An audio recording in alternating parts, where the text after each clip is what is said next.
Professional YouTuber Vlog Day 20. I was thinking about, as we're finishing up the video that we're going to be posting today, our second anniversary celebration video, what makes content good? The video that we put together, I think, was technically very good, and it was very shiny and pretty, and it seemed good, but it didn't seem like it was there yet. And I realized one of the measures that Edward and I use when we create a video to know if it's done, or even to just guide us along the way, is you have to please yourself. You can try and make things look pretty and appealing to other people, but in the end, you don't know what people are going to like or not like. What you do know is what you like. And I think that if you make stuff that you like, you will find your audience. And you might not please everybody. And Edward had a few thoughts on this as well. So I kind of want to pass this over to him, because this video was mainly his work. He's doing like beautiful stuff with this montage. I'm giving way too many notes and probably really invasive in this process. But yeah, this is really his piece. So I wanted to let him talk about that. Hello, everybody. Sorry if I'm looking a little terrible. I was up till 6 a.m. yesterday cutting Again, this thing. I don't recommend this. Nope, I don't recommend it either. It was just, we were in the middle of one thing, and then we went, we really should do something good for this. So we turned our faces to another thing. So here's the thing. Talking about making things that are good, quote unquote, and how to do it, right? Like there's two levels to that. The first one is just getting your technical skill and your ability and your sort of, what I would say, like the facility, the ease with which you're able to work in whatever thing, right? So if you're a sculptor, you're good at sculpting. If you're an editor, you're talking about technical skills. Yeah, technical skill, right? So that's the first thing to making things good. Is that different from craft? No, Okay. It's craft. It's totally craft. Like just being able to do a good job in terms of technically, like, okay, I know how to do this. I know sort of the different techniques and stuff. But the second thing is, and this is where I really feel like it goes past craftsmanship into like art, is when you're trying to communicate a feeling. And we were talking about this a lot because, we're trying to create this really cool sort of 2-year wrap up, and there's a lot of stuff you could put in or not, and you start asking yourself like what's good and what's not. And for me, a lot of it comes down to asking yourself, like, does this move me? And when I say that, you got to be really sensitive to how you're feeling when you watch it, and not sensitive to how you think you're feeling in your head, but how does your body actually feel? Does your breath come in at that moment? Does your heart kind of strain a little bit? And if it doesn't, then you haven't quite hit it yet. Like, for example, I would say, a very serviceable montage last night up till 6 a.m. And it was good. It was really, really It was very good. It was very, it was very quickly paced, and it wasn't boring to watch at all. But it did feel like, okay, well, 2 minutes passed, and so what happened? Like, there's, like, what did we get out of this? Right. It looked impressive, but it didn't. But it did. There wasn't a lot of like, move your heart, which is kind of the critical part, right? Like, it doesn't matter how fast it is if it doesn't make you feel. So Jessica had given a bunch of notes in that vein, and not that many, but like a lot. No, it's not that many. So the point, though, is she had given a bunch of notes in that vein, and I'm also going back now and going, okay, what's working and what's not. Like I was so worried about making sure it was fast yesterday that I wasn't really focusing on, was it emotional? Was it deep? So that's what we're working on right now. And there's always been that, I feel like that's the constant quest of an artist. That's what I've been asking myself my whole life, is like, how do you know if it's good? When do you know how to stop? And like, you know to stop when, one, you ran out of time. That's the first one. So you hopefully get better so you can get further down this questionnaire. Then, are we out of time? We're done. Okay, then. But then it's, do you feel something? And then third, do you feel the thing that you wanted to communicate to other people? And that's why, I think you were saying this earlier, when we were just talking about this, was people are so concerned with trying to make other people feel good you can't do that. There's no... Or just to make any kind of work for other people. It will appeal to other people. Like to be clear, like obviously you want to make people feel things, but aiming at making someone else feel something is really hard, because what you've essentially said is, well, how I feel about it no longer matters. It has to be what this imaginary person in my head feels. Or you have like 100 people in a room and you keep making tiny cuts and keep asking them to look at it again and again. It doesn't work, right? The only way to make something that will move others is to move yourself first.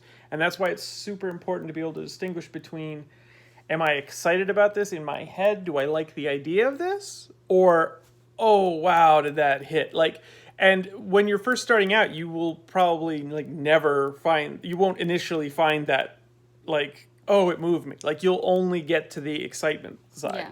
But as you keep working, honestly, you're going to stumble into things, or you're going to see the way other people did things, and you're going to start applying. You're going to go, oh man, that hits me in the heart. Right, and a lot of the stuff that I created for this channel was stuff I was struggling with at the time, or stuff that I needed to hear, or stuff I wish that somebody had told me. So a lot of my content was designed with me in mind at different ages. Like, what would I have needed to hear when I was 6? What would I have needed to hear when I was going to college? So when you're working, I'm sorry, go ahead, please keep going. Yeah, no, it's interesting because it ends up feeling a little, like, it makes the art feel a little self-centered, but you are all you have, in a sense. Like, you can show it to other people and get opinions, and I would do that as well, but in the end, I can't create the kind of work that somebody very unlike me would love. Yeah. That's somebody else's job, you can't please everybody. Go ahead. No, go ahead. I do have one more question for you. Okay, well then I want to say this one thing really quick, which is I completely empathize and connect with that statement of, it feels so self-centered to try to please yourself. And honestly, that's what kept me from getting any better for a long time, because I felt like, oh, it's not about me. I'm trying to... Here's the thing. It's not about you. That's why you have to please yourself first, because if you don't, you're sending something into the world that not even you really like. Right? Like, you have to...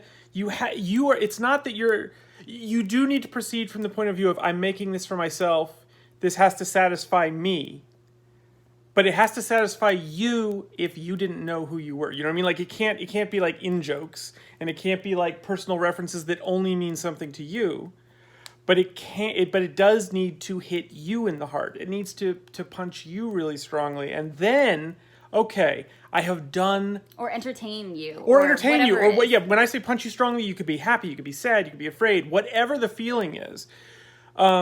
Once you accomplish that in yourself, even though it felt self-centered at the time, and it should be in some ways a little self-centered. You should be like, I have to feel good about this. I don't care what other people think about it. I need to feel good about it. When you do that, when you commit yourself to that, you have done a service for everybody else, because now you're not going to waste anybody's time. You can at least say, well, it feels good to me. If it doesn't feel good to you, then maybe we're not in connection that way. That's why it's so important to be able to really finally distinguish, am I excited about this in my head, or is this hitting me in my body? Do I feel this? Mm-hmm. So anyway, sorry, we're going on. No, it's okay. This is a long vlog. You guys can feel free to skip around in these if you're still listening. Yeah, sorry. But the last thing I want to ask is, one of the challenges as an artist is when you're that close to it, like especially I imagine as an editor, when you're editing it, cut after cut after cut, shaving off second after second, you get kind of numb to it, right? You're not seeing it again for the first time. So how... Like, do you get numb to it, and then how do you handle that? How do you know if you feel anything after you're just completely numb to everything that you've been seeing for the last 3 days? So there's a couple of things there. One, the punches will feel less strong, but the stuff that I really like that I've cut will still hit me today. Like there's some things that just hit you, right? Like it might not feel as strong as it did the first 20 times you watched it, but it still makes you go, yeah, feel that. For me, it's walking away. That's part of it. But the second thing is cultivating, and I don't mean to cut you off, but there's one other thing I want to say, which is it's also about kind of really building in your mind this sort of fresh, it's like you don't, like you're editing and you're working with your editor brain or your artist brain, whatever it is. And then then there's a clear distinction between I'm working on this and now I'm taking it in. right? So the painter steps back from the painting, the editor hits play, and to me, I'm literally like switching to, okay, now I'm an audience. I don't know what's going to happen.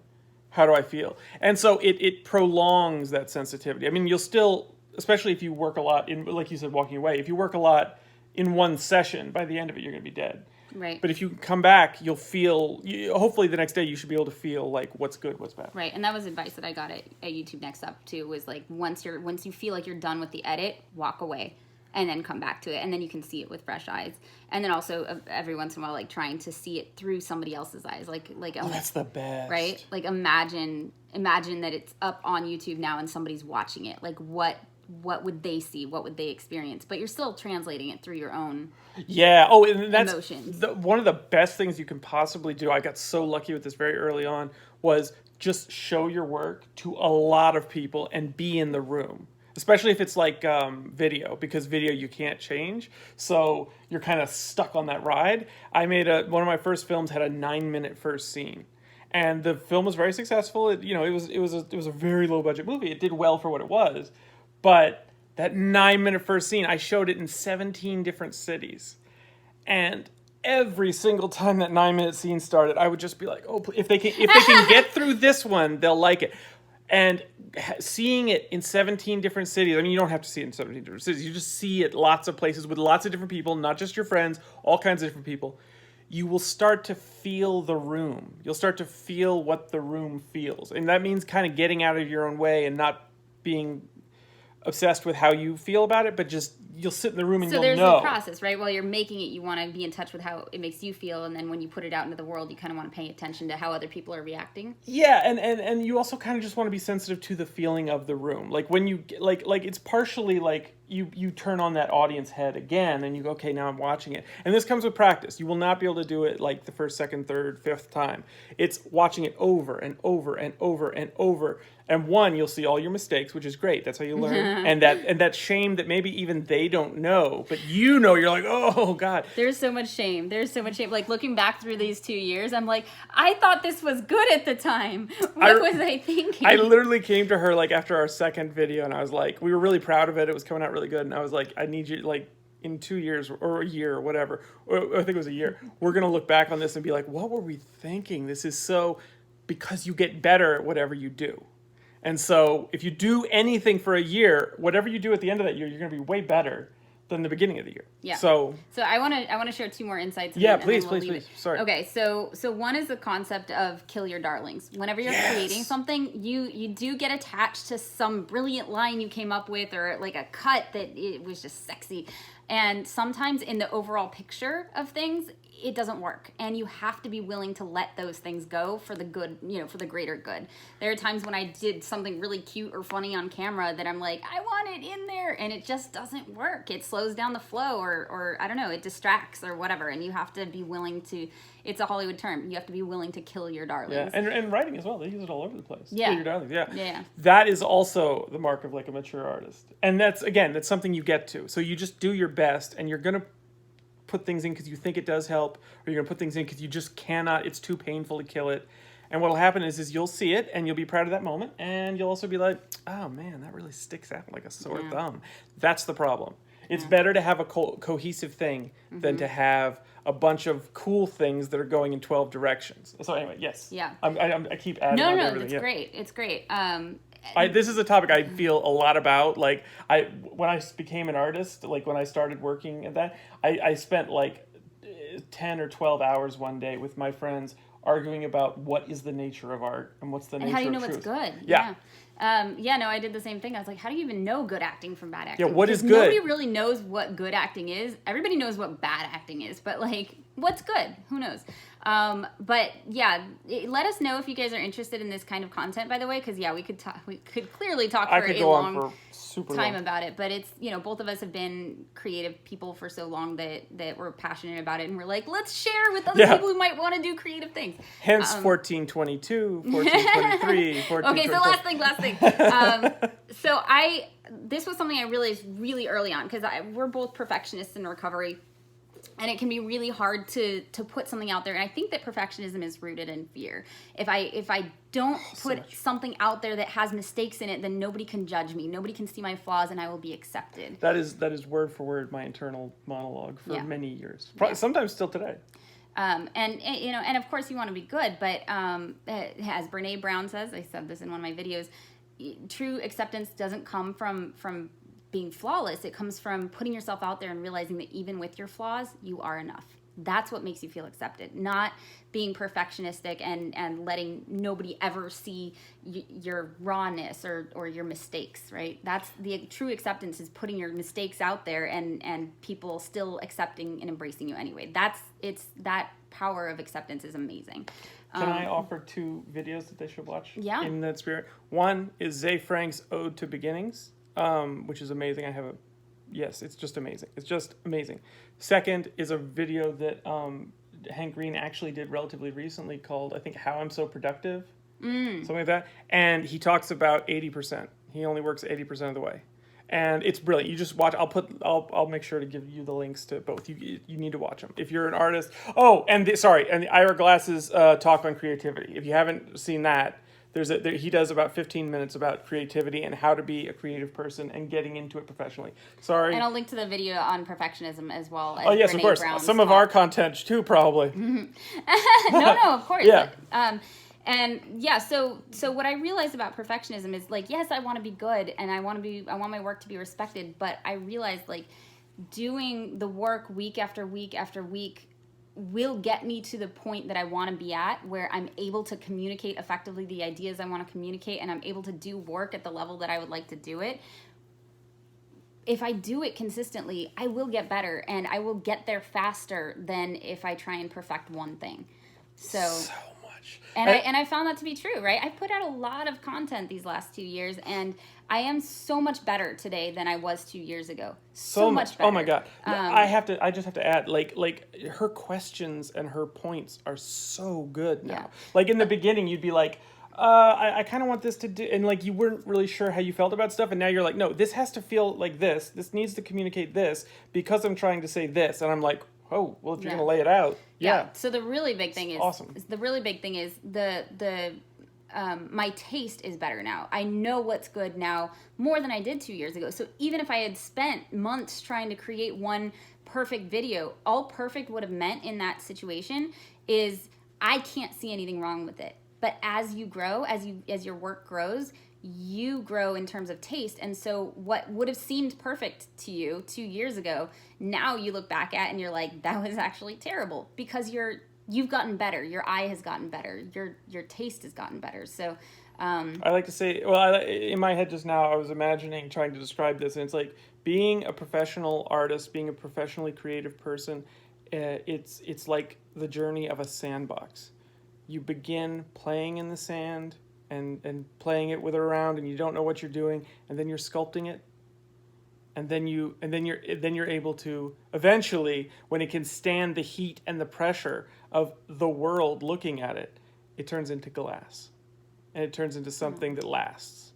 But you only get there by keep playing, and that mindset never changes. You just start to allow people into the sandbox. You never become something. You just accept that other people are going to come into your world. So yes, I love that, playing in the sandbox. Yeah, keeping an element of play whenever you're creating something is important. And that feeling of like you could throw it away if it doesn't work. You can always do something else. Yeah. All right, so this was super long, but I hope you guys enjoyed it. Let us know if you're interested in this kind of content and if you'd like us to keep it shorter. Yes, both. Yeah, let us know. Please, comments. And we have a bunch of videos. So much. Yeah, we'll link to so much. All right, day 20.